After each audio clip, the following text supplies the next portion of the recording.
Mes chers camarades, bien le bonjour.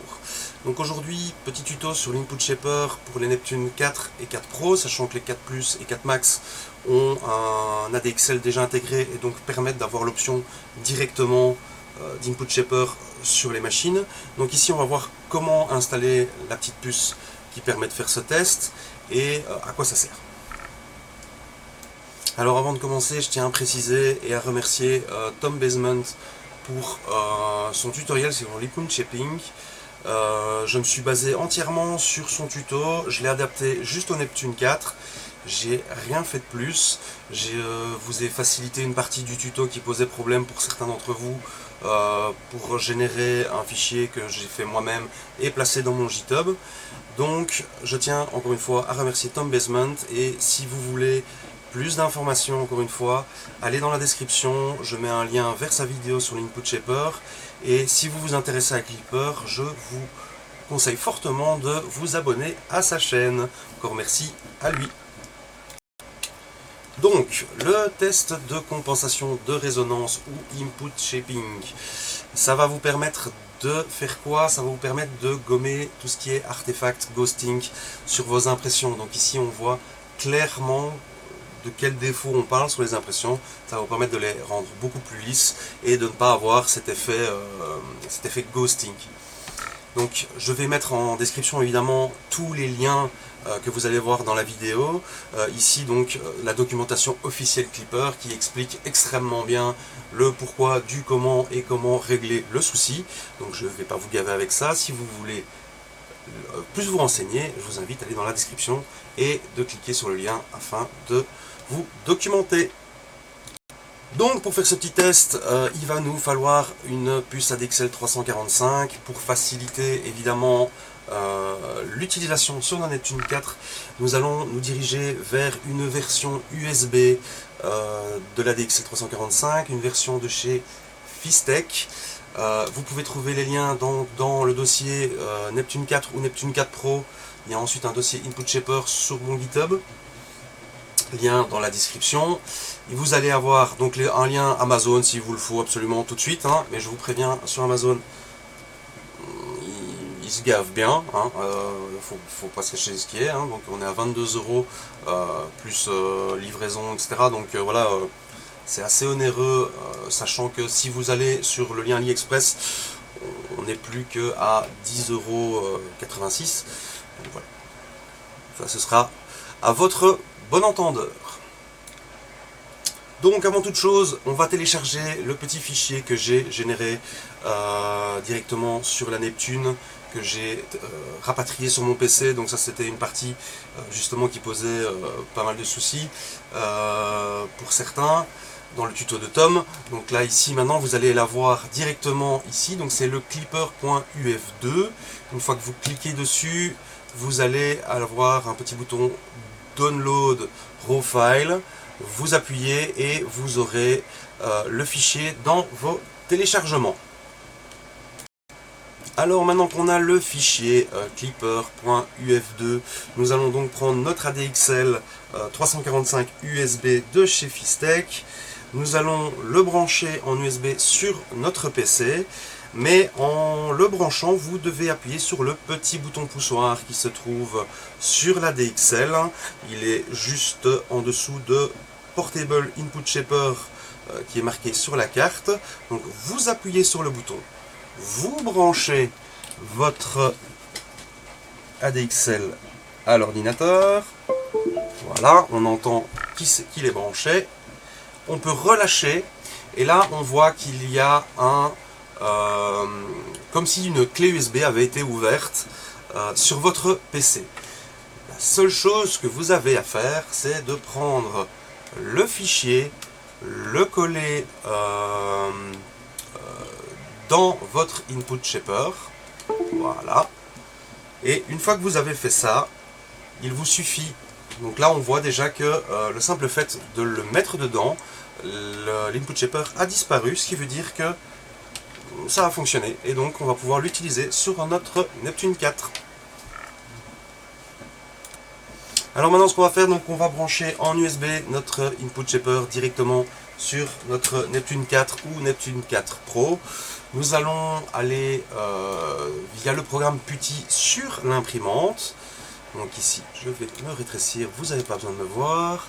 Nous allons agrandir la fenêtre PuTTY. Donc là, ça ne change pas si vous avez l'habitude. Donc le login est MKS. Ensuite ici, vous allez taper le mot de passe. Le mot de passe n'apparaît pas, c'est du Linux. Donc quand vous tapez, vous n'allez rien voir apparaître à l'écran. C'est tout à fait normal. Le mot de passe, c'est MakerBase. Donc M-A-K-E-R-B-A-S-E. On appuie sur Enter. Si vous l'avez tapé correctement, nous arrivons ici donc sur l'interface MKSP. Et alors, ce qu'on va faire, c'est qu'il va falloir voir si notre ADXL est bien reconnu. Et pour cela, il va falloir taper une commande. Cette commande, c'est ls/dev, donc dev, /serial /by, donc by-id/. Et là, on va appuyer sur Enter. Et ici, vous aurez le nom de votre ADXL 345. Donc, dans toute logique, vous aurez donc un USB-clipper, ensuite RP2040 et puis une série de chiffres. Donc, ceci, il va falloir évidemment le copier. Alors, l'avantage avec PuTTY, c'est que vous sélectionnez, il n'y a pas besoin de faire de CTRL-C ou quoi que ce soit, c'est directement copié. Et là, on va se retrouver sur l'interface de l'imprimante afin de pouvoir installer l'option Input Shaper sur votre Neptune 4. Alors maintenant qu'on est sur l'interface web de notre Neptune 4, on va donc aller dans la partie configuration. Hein. Ici, vous pouvez voir tous vos fichiers. Vous n'aurez pas forcément les mêmes fichiers que moi, parce que j'ai pas mal chipoté. Et donc, il y a sûrement plein de choses que vous n'avez pas ou quoi que ce soit. Donc ça, c'est pas très grave. Vous allez avoir besoin de deux choses. Donc sur mon GitHub, vous pouvez, encore une fois, dans la partie Input Shaper, télécharger le fichier psi.cfg. Alors ici je l'ai adapté, normalement ça devrait fonctionner sans problème sur vos machines. Alors je tiens à préciser que je l'ai adapté, je ne l'ai pas inventé, j'ai été sur la doc officielle de l'ADXL de chez Fistech. Ici on a un petit fichier PSI, je vais pas prendre PSI. Voilà, .cfg. Et ici donc on a le fichier d'origine, donc avec tout ce qui est commentaires pour certaines utilisations ou quoi que ce soit. Donc moi j'ai adapté ce fichier évidemment pour les Neptunes. Alors encore une fois, tous les liens sont dans le fichier pour vous, si vous avez besoin de plus de documentation ou quoi que ce soit, tout est là.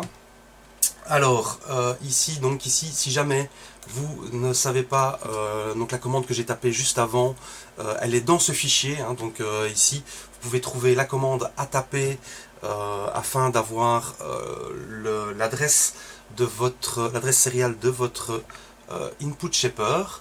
Et donc ce que on va faire, donc vous allez télécharger ce petit fichier en appuyant sur Download Raw File. Voilà, ici, s'il vous met une erreur comme quoi le fichier n'est pas valide, vous pouvez faire télécharger le fichier non validé. C'est un fichier texte. Si vous avez un peu peur, il vous suffit de faire un copier-coller et de créer le texte directement sur l'imprimante. Mais donc ici, ce qu'on va faire, c'est que je l'ai téléchargé. Donc ici, hop, je fais télécharger quand même. Alors, on se retrouve donc sur l'interface de l'imprimante. Si vous voulez ajouter ce fichier que vous venez de télécharger, vous faites un petit plus.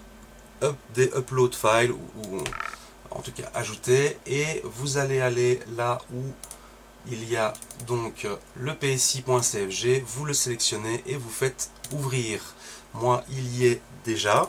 Donc ce qu'on va faire, c'est que l'adresse que nous avions ici, on va donc vérifier sur notre fichier que c'est soit la même, donc il y a des chances que si c'est la même puce, vous ayez une adresse identique, mais afin d'en être certain, vérifiez bien que c'est le cas. Donc on a sélectionné la partie ici, et ce qu'on va faire, c'est qu'on va juste partir à partir du USB, hein, on va supprimer et faire un coller. Donc là, comme ça, on est certain d'avoir la bonne adresse et que ça va fonctionner. Donc ici, on ne change aucun paramètre, hein, pour la petite explication. Ici, ce sont les ports GPIO que va avoir besoin Klipper pour savoir comment utiliser la DXL345. Et pour la partie résonance, ici, on a le Pro Point, donc on va placer à 115 en XY la tête, et on va lever la tête de 5 cm. Donc ici on sera à la moitié du plateau et à 5 cm de haut. Ça, vous avez une explication du fichier psi.cfg. Maintenant qu'on a ajouté notre fichier psi.cfg, on va aller dans notre printer.cfg.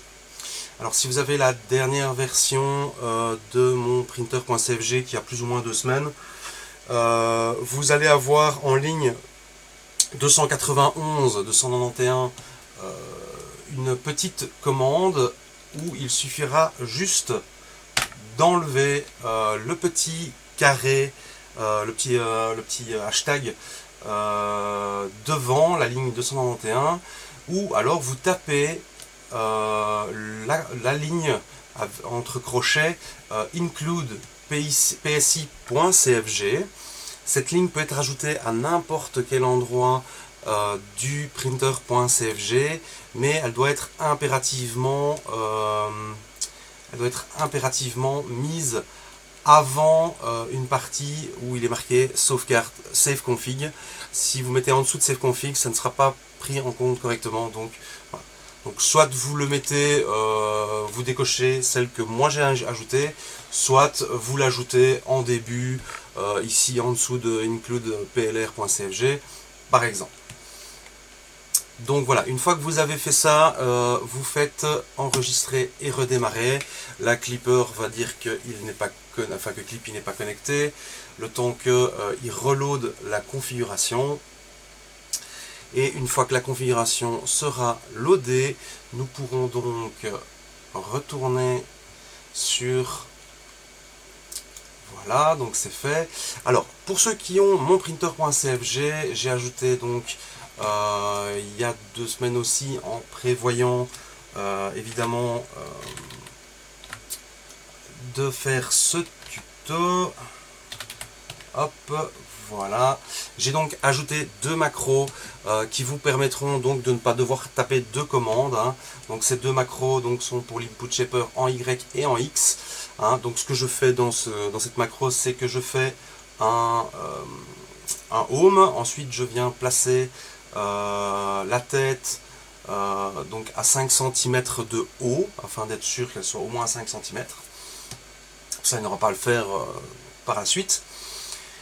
Et donc je fais ça pour le X et le Y, et normalement le save config va permettre d'enregistrer les paramètres directement dans votre imprimante. Il faut savoir aussi que si vous avez le fichier d'origine de votre Neptune, hein, que vous n'avez pas le mien, hein, parce que ce n'est pas une obligation, il y a cette ligne qui est cochée, hein, donc qui apparaît normalement dans cette couleur. Cette ligne va forcer un type d'input shaper. Donc ce qui veut dire que même si vous le faites, ce sera quand même celui-là qui sera pris en compte. Donc moi, je l'ai enlevé, hein, je l'ai commenté, histoire que ce ne soit pas pris en compte et qu'on ait nos propres calculs. Ça, c'est aussi important de le savoir. Et donc ici, ce qu'on va faire, c'est que vous aurez donc dans les macros un input shaper X et un input shaper Y. Alors ce qu'on va faire maintenant, une fois avant de lancer le test, il faut quand même placer le petit ADXL sur l'imprimante. Alors ici, je vais clairement le faire à la bourrin. Vous pouvez trouver des fichiers afin de vous permettre de fixer sur le plateau ou sur la tête l'ADXL 345. L'essentiel, c'est qu'il soit le mieux fixé possible et qu'il bouge le moins possible là où vous le placez.